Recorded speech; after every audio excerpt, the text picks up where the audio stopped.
الحمد لله الذي أنعم علينا وهدانا إلى دين الإسلام. أشهد أن لا إله إلا الله وحده لا شريك له، وأشهد أن سيدنا ونبينا ومولانا محمدا صلى الله عليه وسلم. اللهم صل وسلم على سيدنا محمد وعلى آل سيدنا محمد. أما بعد فيا عباد الله، أوصيكم وإياي بتقوى الله فقد فاز المتقون، وأحثكم وإياي على طاعة الله وقتل لعلكم تفلحون. فقال الله تعالى في القرآن الكريم: أعوذ بالله من الشيطان الرجيم. بسم الله الرحمن الرحيم. يا أيها الذين آمنوا اتقوا الله حق تقاته ولا تموتن إلا وأنتم مسلمون. فقال رسول الله صلى الله عليه وسلم: قوام الدنيا بأربعة أشياء: بعلم العلماء، وبعدل العمراء، وبسخاوة الأغنياء، وبدعوة الفقراء. الحديث. Hadirin kali mukarramin, para jamaah salat Jumat yang dimuliakan Allah Subhanahu wa taala. Pada kesempatan khatbah kali ini, khatib berwasiat khususnya bagi diri khatib sendiri dan umumnya bagi para jamaah sekalian, agar kita senantiasa di dalam mengarungi kehidupan dunia yang fana ini, marilah kita tingkatkan karakteristikas iman dan takwa kita kepada Allah Subhanahu wa taala. Dikarenakan ketakwaan inilah nanti yang akan dapat menyelamatkan kita kelak apabila kita sudah meninggalkan dunia yang fana ini. Wa tazawwadu fa inna khairaz zadi taqwa wattaqun ya ulil albab. Berbekallah kalian semua dan sebaik-baik bekal adalah takwa. Sudah barang tentu kita tahu setiap Jumat khatib selalu berwasiat takwa. Dan memang ini inti daripada bekal kita untuk menuju alam yang berikutnya setelah dunia, yakni alam barzakh atau yang biasa dikenal dengan alam kubur sebelum akhirat. Hadirin jamaah rahimakumullah, pertanyaan di alam kubur subhanallah sangatlah mengerikan sekali jikalau kita tidak punya amal hidup di alam dunia, yakni amal kebaikan. Apa saja pertanyaan-pertanyaan yang akan dipertanyakan kita oleh kedua malaikat yang pasti akan datang, yakni namanya Munkar dan Nakir. Munkar dan Nakir telah disiapkan, ditugaskan oleh Allah Subhanahu wa taala untuk mempertanyakan manusia apabila manusia tersebut sudah masuk ke alam kubur. Kata Allah Subhanahu wa taala berfirman dalam Al-Qur'an: "Summa yukhrijukum summa yumitukum summa yuhyikum summa ilaihi turja'un." Kita yang tadinya tidak ada diadakan oleh Allah, yakni di alam dunia. Setelah itu kita dimatikan kembali oleh Allah, summa yuhyikum, dan dihidupkan kembali oleh Allah, summa ilaihi turja'un, dan kita akan kembali kepada Allah. Kita harus meyakini ayat ini subhanahu wa ta'ala akan membangkitkan kita setelah kita mati. Setelah anak, mantu, ponakan, ipar melangkahkan pintu langkah dari kuburan, Allah memerintahkan dua malaikat yakni Munkar dan Nakir untuk membangunkan, yaitu si mayit. Setelah dibangunkan maka akan diberi pengetesan atau yang namanya pertanyaan. Pertanyaan kubur subhanallah, jikalau kita tidak punya amal banyak, masya Allah akan disiksa oleh Allah. Awal manusia akan disiksa oleh Allah yakni orang yang tidak melaksanakan ibadah sholat. Ibadah sholat ini adalah ibadah nomor wahid setelah kita membaca asyhadu an la ilaha illallah wa asyhadu anna muhammadar rasulullah. Syarat utama mutlak orang masuk Islam adalah dengan membaca dua kalimat syahadat. Aku bersaksi tidak ada Tuhan yang wajib disembah kecuali Allah, dan aku juga bersaksi bahwa Nabi kita adalah Nabi Muhammad utusan Allah. Setelah membacakan dua kalimat syahadat, talaffadhu bil lisan wa tasdiqu bil qalbi, melafazkan di dalam lisannya dan membenarkan di hatinya, maka diperintahkanlah kita untuk ibadah Islam yang kedua, yakni ibadah sholat.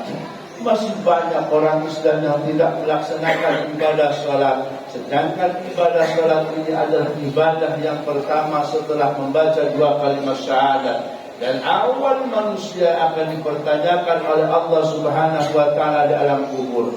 Al-awwalu yuhasabul abdi fi hadzal qabri as-shalah. Awal manusia, hamba, awal seorang hamba yang akan dipertanyakan di alam kubur yakni tentang ibadah sholat. Orang yang sholat saja belum tentu terbebaskan dari siksa kubur, apalagi orang yang tidak melaksanakan ibadah sholat. Awal manusia yang akan dipertanyakan, yang akan dibangkitkan, yakni tentang ibadah sholat. Maka ibadah sholat ini adalah ibadah yang nomor satu, ibadah yang harus kita realisasikan di dalam kehidupan kita.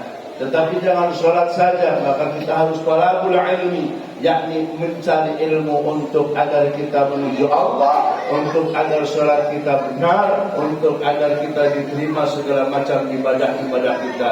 Dan yang namanya talabul ilmi fardhatun, yaitu fardu ala kulli muslimin wa muslimatin. Menuntut ilmu lebih utama daripada sholat. Talabul ilmi afdalu minas sholat, talabul ilmi afdalu minas zakat, talabul ilmi afdalu minal haji.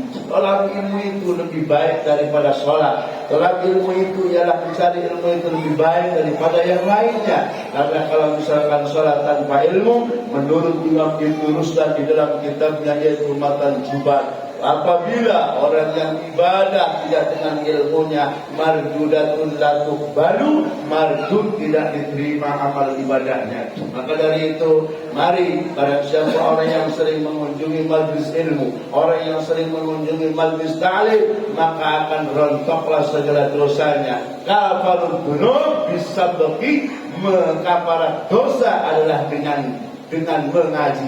Maka dari itu menghimbau agar senantiasa kita selalu menuntut ilmu. Apabila kita umur dicabut oleh Allah dalam keadaan menuntut ilmu, maka baginya adalah surga. Ada riwayatnya seorang jawara yang membunuh 99 manusia, maka dibabat habis sampai dengan 100.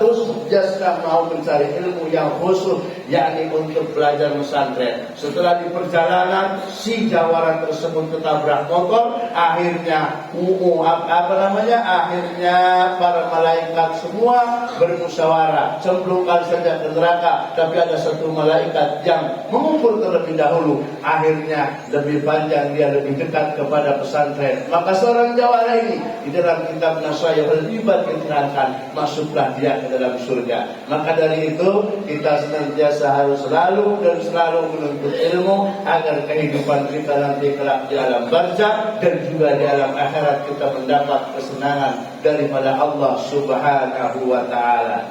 Barakallahu li wa lakum bil Qur'anil Karim wa nafa'ani wa iyyakum bima fihi minal ayati wa dzikril hakim wa taqabbala minni wa minkum tilawatahu innahu huwas samiul alim. Aqulu qawli hadza fastaghfirullahal azim li wa lakum wa li sairil muslimina wal muslimat wal mu'minina wal mu'minat fastaghfiru innahu huwal ghafurur rahim.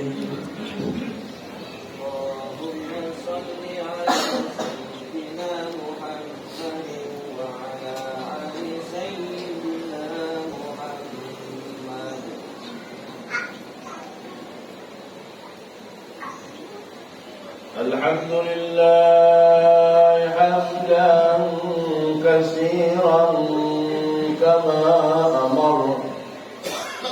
وأشهد أن لا إله إلا الله وحده لا شريك له إرغاما لمن جحد به وكفاه وأشهد أن سيدنا ونبينا ومولانا محمدا صلى الله عليه وسلم مصابيح الغرر فيا عباد الله اتقوا الله من سماع اللغو وفضول الخبر وانتهوا عما نهاكم واعلموا أن الله تعالى أمركم بأمر بدا فيه بنفسه وزن بملائكته المسبحة بكرسه فقال تعالى مخبرا وأمرا إن الله وملائكته يصلون على النبي يا أيها الذين آمنوا صلوا عليه وسلموا تسليما اللهم صل وسلم على سيدنا محمد وعلى آل سيدنا محمد كما صليت وباركت على سيدنا إبراهيم وعلى آل سيدنا إبراهيم في العالمين إنك حميد مجيد وارض عن خلفة رسول الله سادتنا أبي بكر وعمر وعثمان وعلي وعلى بقية الصحابة والقرابة والتابعين والتابعين ومن تبعهم بإحسان إلى يوم الدين وعلينا معهم برحمتك يا أرحم الراحمين آمين اللهم اغفر للمؤمنين والمؤمنات والمسلمين والمسلمات الأحياء منهم والأموات إنك سميع قريب مجيب الدعوات ويا قاضي